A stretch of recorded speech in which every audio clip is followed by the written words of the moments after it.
Welcome back to the Post-COVID Recovery Guide, Module 2, Managing Fatigue and Post-Exertional Malaise. This is Lesson 3, the 4 Ps of Recovery: Plan, Pace, Prioritize, and Position. Let's get started. So we'll get the bad news out of the way. There's no specific cure or treatment for the fatigue you are experiencing. However, you can optimize capacity by engaging in different self-management strategies that involve using your energy more efficiently to support your recovery. This may mean learning to prioritize your tasks, plan the day effectively, pacing tasks and activities throughout the day, and positioning yourself to preserve your energy.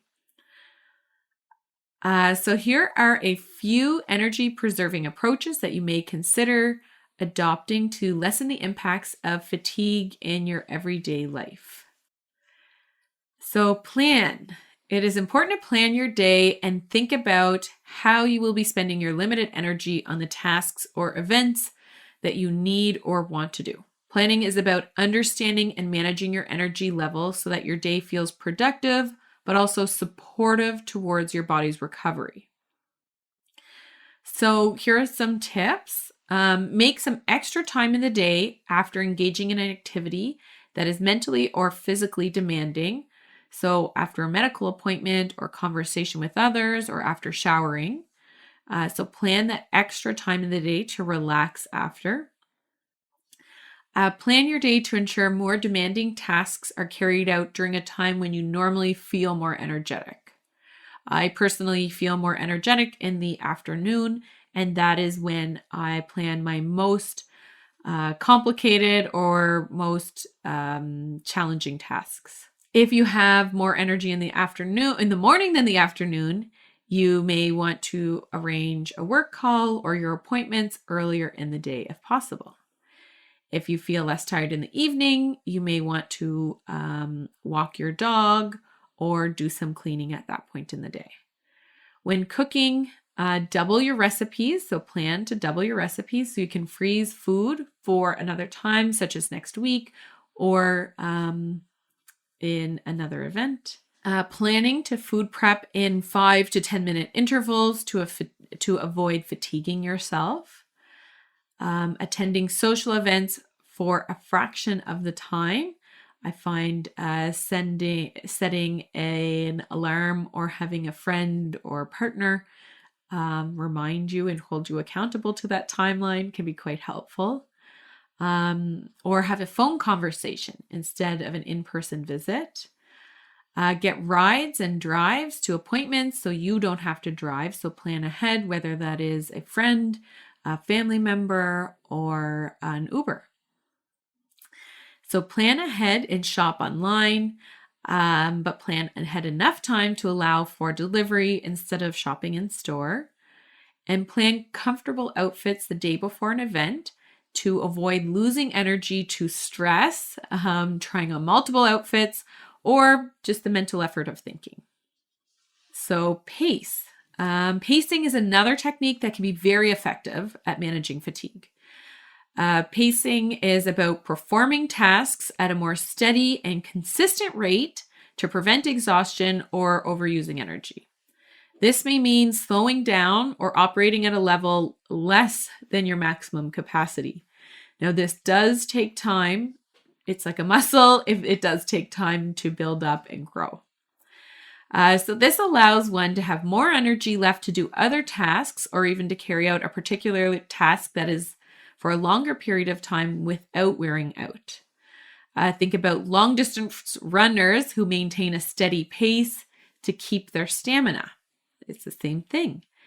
People have reported feeling more grateful and appreciative of things once they've had the time to slow down, stop, and really take in the moment.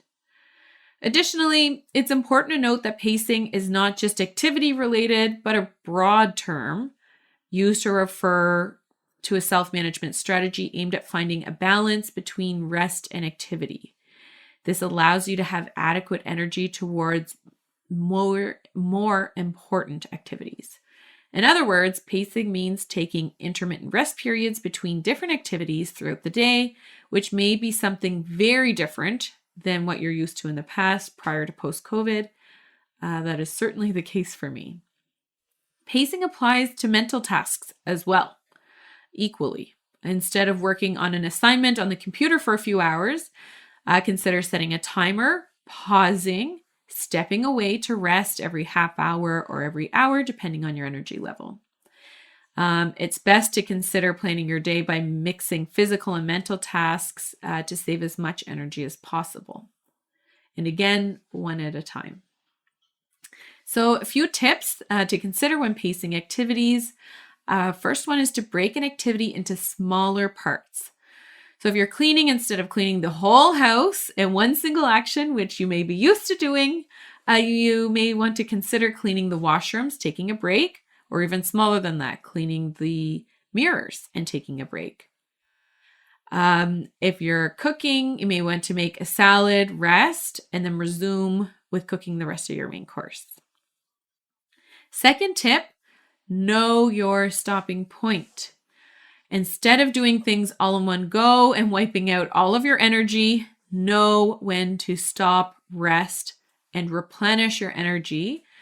This will ensure you have the ability to do more gradually. One way to do this is to set a timer and notice when you are near your max, or you begin to have the smallest symptom, and then next go rest, and then next time do 2 to 3 minutes less. Understanding your body's response to an activity is key to identifying the stopping point. If you find that you're feeling very tired after doing a repetitive task, or find yourself laying down in exhaustion at the end of the day or through the middle of the day, for a lot of us, it may be time to stop and reconsider how you better pace your activities in a day. This may mean setting some time limits or using an alarm to remind yourself when to stop and rest. I myself definitely need alarms. Mix up physical and cognitive tasks. So by mixing physical and then cognitive tasks, you will be less likely to drain your energy resources.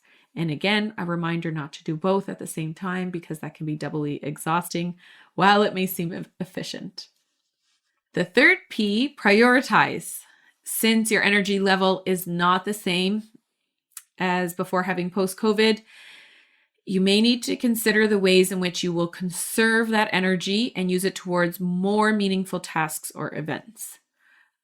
It can be challenging to prioritize, but it is crucial in having a productive and enjoyable life with fatigue and PEM. So for example, you can consider shopping online rather than going to a shopping mall. That is one big change that I have implemented. Using food delivery services rather than going to the grocery store. Driving or taking a bus instead of walking to work. Letting others help do home chores. Prioritizing your day's to-do list may involve considering the tasks that are important to you and must be done, tasks that can be delegated to another person to be completed, and then thirdly, tasks that are just not necessary and can be removed from your task list completely. By prioritizing your tasks in this way, you're allowing yourself to use your limited energy towards carrying out tasks that are more important and enjoyable to you. So the last but not least important is positioning. Personally, I found positioning to be a surprising help with energy conservation. Positioning is an energy conserving technique that can be also employed at home, on the go, wherever you are. Simply by changing the way you position yourself during everyday tasks can help in saving energy over time, and this can help quite considerably. So some things to consider and some tips to avoid excessive and prolonged stretching, bending, stooping. So place an item at a convenient height. Set your work surface to waist level. Push your chair as close as possible to your desk. And actually, one thing you may see me do a lot in my videos is actually lean on my arms or lean on my elbows, sometimes one more than the other. That saves a considerable amount of energy. Use long-handed devices or cleaning tools. Use a shower seat or a shower chair and a handheld shower head. And then sit or stand in comfortable positions. And another one is to wear comfortable clothes. So you're not thinking about how uncomfortable you are. You're not pulling at your clothes. It can make quite a big difference. Okay, and finally, rest. Well, it is now apparent how important rest periods are when performing physical and mental tasks. It may be helpful to understand the exact meaning of rest.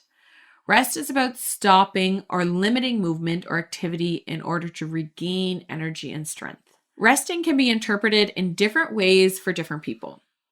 Some may consider resting as performing a low-level activity. These can include watching TV, talking to a friend, reading a book, scrolling through your phone, especially on social media is quite common, responding to messages. However, these activities do require energy. So it is important to consider that when you are considering yourself to be resting.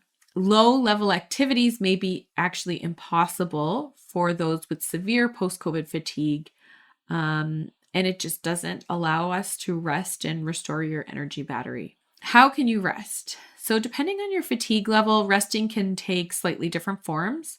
For some, it may simply be laying down and resting their head and not engaging in any other activity. I actually find this to be the most restorative way to rest. For people who have mild fatigue, they may find it difficult to rest or stop an activity that they're doing, and engaging in relaxing forms of exercise may be helpful, such as stretching or gentle yoga. Breathing exercises, meditation, yoga, and aromatherapy. Other forms of rest can be either listening to soothing sounds or using a heated blanket to provide sensory relaxation. And it is also best to rest outside of your bedroom in order to wire your brain to perceive the bedroom as a place only to sleep, especially for those of us who have challenges sleeping. That's it for lesson 3. I'll see you over in lesson 4 in opening your energy envelope.